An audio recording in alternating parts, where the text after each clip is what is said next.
রবি গ্রেওয়ালের নতুন series made in India a Titan story আবারও ভারতের অন্যতম সফল কোম্পানি টাইটানের গল্পকে আলোচনায় এনেছে। সিরিজটিতে দেখানো হয়েছে কিভাবে একটি ছোট ধারণা সময়ের সঙ্গে একটি বিশাল ব্যবসায়িক প্রতিষ্ঠানে পরিণত হয়েছে। আজ টাইটানের বাজার মূল্য ৩.৭৪ লাখ কোটি রুপিরও বেশি। টাইটানের গল্প শুধু একটি ঘড়ি কোম্পানির গল্প নয়, এটি স্বপ্ন, পরিশ্রম, নতুন চিন্তা এবং দক্ষ নেতৃত্বের গল্প। এই সাফল্যের পেছনে সবচেয়ে গুরুত্বপূর্ণ ভূমিকা রেখেছেন দুইজন মানুষ, জাসিস দেসাই এবং ভাস্কর ভাট। টাইটানের যাত্রা শুরু হয় 1970-এর দশকের শেষ দিকে। তখন টাটা গ্রুপে কর্মরত দেসাই বুঝতে পারেন ভারতে বিশ্বমানের একটি ঘড়ির ব্র্যান্ড তৈরির সুযোগ রয়েছে। তিনি এই পরিকল্পনার জন্য জে.আর.ডি. টাটার সমর্থন পান। তবে সেই সময়ের কঠোর সরকারি নিয়ম, প্রযুক্তিগত সীমাবদ্ধতা এবং এইচএমটি এর বাজার দখল বড় বাধা ছিল।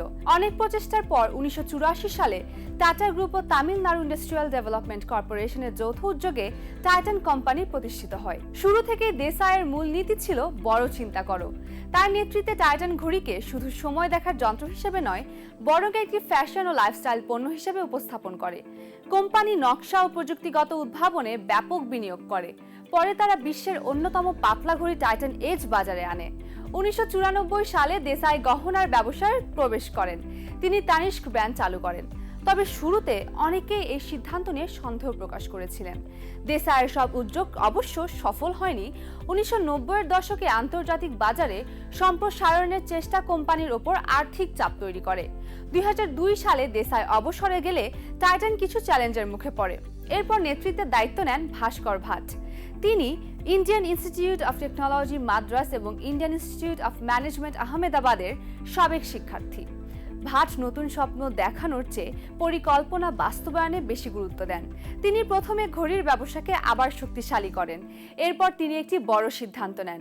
ভারতীয় ক্রেতাদের পছন্দ অনুযায়ী 22 ক্যারেট সোনার গহনার উপর জোর দিয়ে তনিষ্ককে নতুনভাবে গড়ে তোলেন। এই কৌশল দারুণ সফল হয়। তানিস্ক দ্রুত ভারতের অন্যতম শীর্ষ গহনা ব্র্যান্ডে পরিণত হয় এবং এটি টাইটানের সবচেয়ে বড় আয়ের উৎস হয়ে ওঠে।